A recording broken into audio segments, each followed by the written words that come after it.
Bonjour les internautes et téléspectateurs. Bienvenue dans ce reportage spécial du Club Environnement et Santé du Séminaire.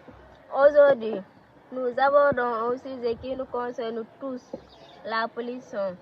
À travers ce reportage, nous allons découvrir ses différentes formes, leurs conséquences et les solutions possibles.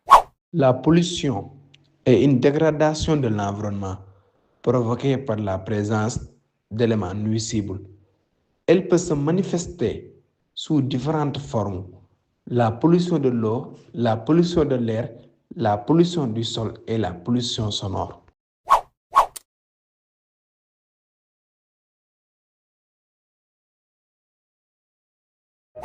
L'eau est indispensable à la vie, mais elle peut être polluée par des déchets, des produits chimiques ou des eaux usées déversées dans les lacs, les fleuves, les rivières et les océans. La pollution de l'eau peut provoquer des maladies comme le choléra, la diarrhée, la bilharziose ou autres infections. Les enfants et les personnes vulnérables sont les plus ciblés. Elle perturbe aussi les écosystèmes aquatiques, poissons, plantes. Même l'agriculture locale peut être affectée. L'eau polluée met donc en danger toute la vie autour de nous.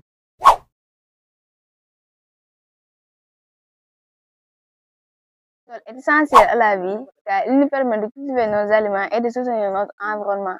Mais il peut être pollué par les déchets ménagers et industriels, l'usage excessif d'engrais chimiques et pesticides en agriculture.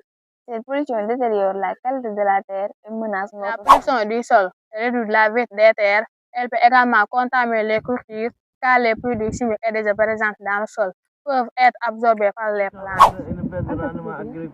Ce qui me cause la famine. Elle peut aussi polluer l'eau des rivières et des nappes souterraines, rendant l'eau impropre et menaçant à la consommation la santé des populations.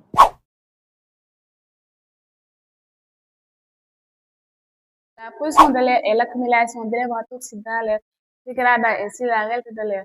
Parmi ces causes, on peut citer les fumées des véhicules lors des embouteillages, les fumées provenant des maisons et des feux de brousse, les gaz émis par les industries, ainsi que la poussière et la mauvaise odeur. Cette pollution rend notre environnement dangereux et menace notre santé. La pollution de l'air contribue au réchauffement et au changement climatique. Elle perturbe des météos, détruit la couche de son et entraîne des pluies acides. La pollution de l'air peut provoquer des maladies respiratoires comme l'asthme, la bronchite ou les infections pulmonaires. Les enfants, les personnes âgées ou les personnes sensibles sont les plus exposées. Elle peut aussi affaiblir le système immunitaire et réduire la qualité de vie de ces populations.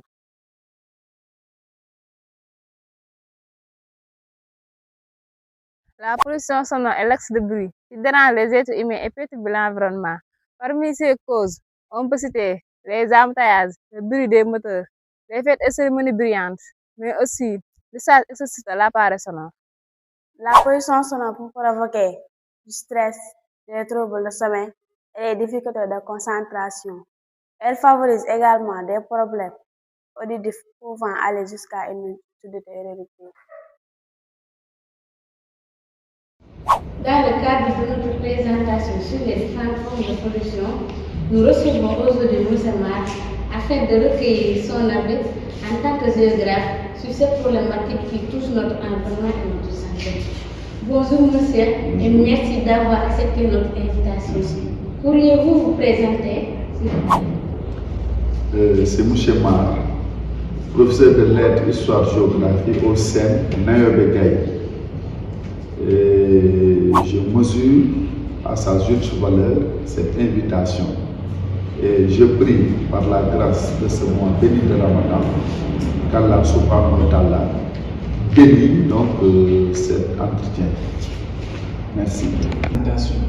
Monsieur, pourquoi la question des pollutions est-elle intégrée au programme géographique en classe de troisième? Merci.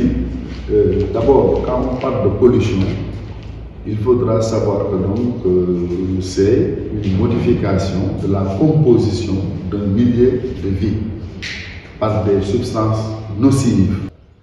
C'est une question intégrée dans le programme d'histoire-géographie de la troisième parce qu'elle constitue un réel problème de santé publique qui préoccupe toute l'humanité.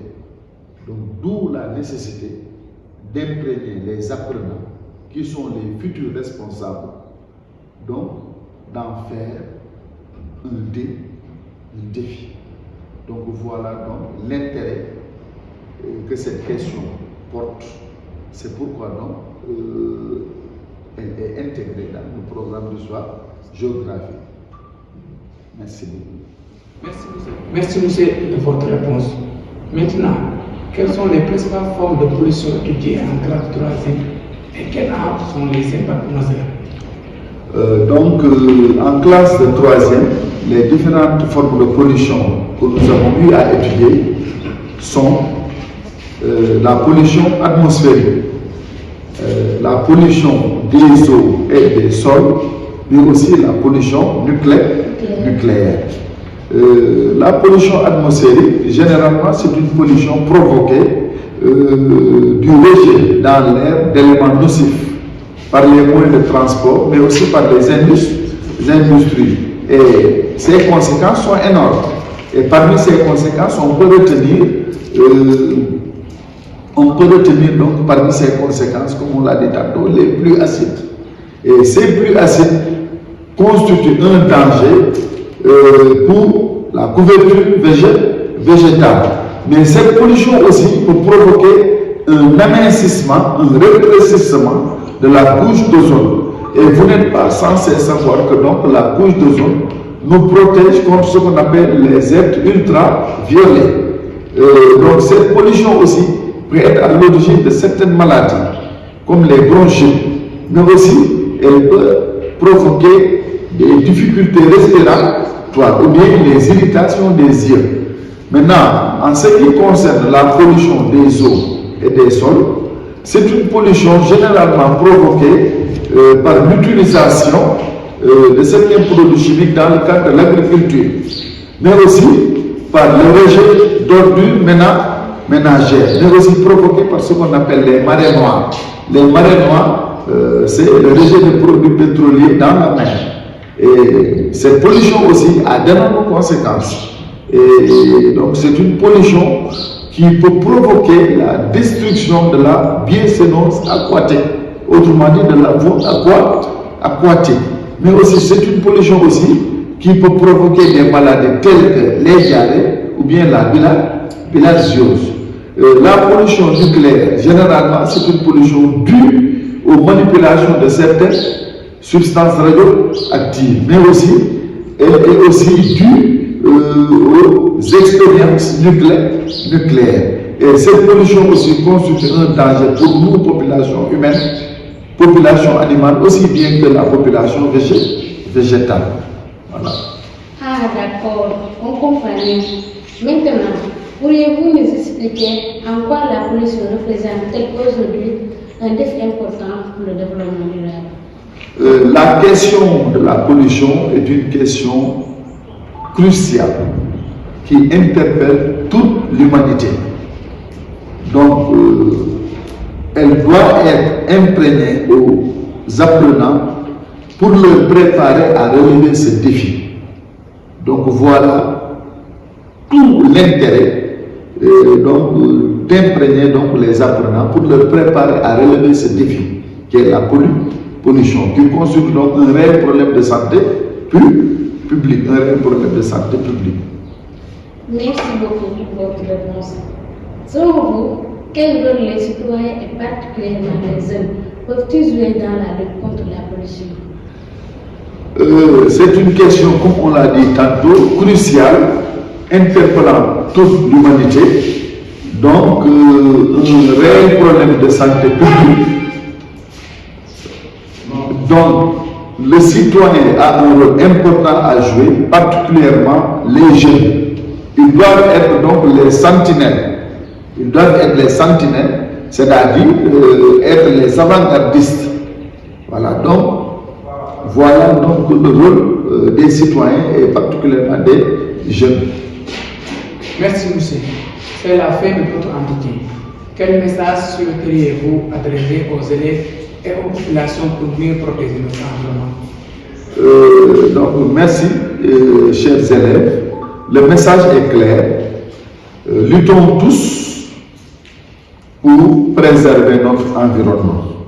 Et ceci passe par beaucoup de choses, notamment par la résolution de ce problème qu'est donc la pollution. Et je pense que donc, à mon humble avis, que la résolution de ce problème passe par la sensibilisation, surtout parce que beaucoup de gens méconnaissent cette question. Maintenant, s'ils sont sensibilisés, je crois que donc on peut aller vers la résolution de ce problème. Mais si ça nécessite des sanctions aussi, bon, il faut sanctionner. Voilà. Mais je crois qu'il faut surtout privilégier la sensibilisation. Donc, je vous remercie. Tous nos remerciements d'avoir répondu à nos questions. Nous avons suivi avec intérêt les explications et les orientations. Il nous appartient maintenant de les mettre en pratique pour bien préserver notre environnement et notre santé.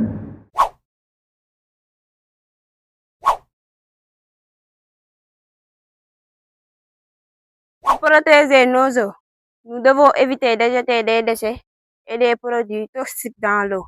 Il faut également sensibiliser nos familles et recycler certains déchets. Chacun peut agir pour préserver ces ressources précieuses. Pour protéger le sol, nous devons limiter l'usage excessif d'engrais chimiques et de pesticides dans les champs. Il faut également trier et recycler nos déchets pour éviter de les jeter dans la terre.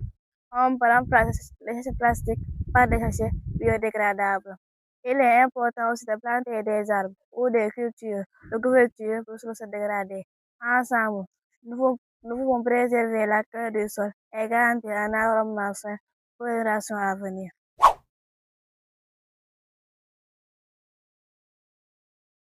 Pour réduire la pollution de l'air, nous devons limiter l'usage des véhicules à moteur et favoriser les transports propres comme le vélo, les transports en commun. Utiliser les véhicules fonctionnant avec des énergies renouvelables. Il est également important de planter davantage d'arbres pour purifier l'air et d'éviter de brûler des déchets.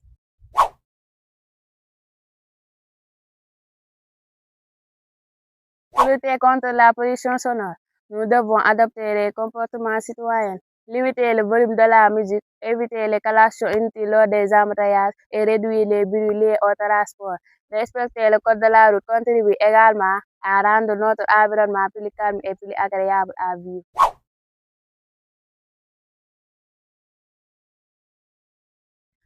La pollution menace notre santé, dégrade notre environnement et compromet l'avenir des générations futures. Ces causes sont nombreuses, mais les solutions existent et ne dépendent que de notre comportement quotidien. Dès aujourd'hui, pour construire un monde plus sain et durable.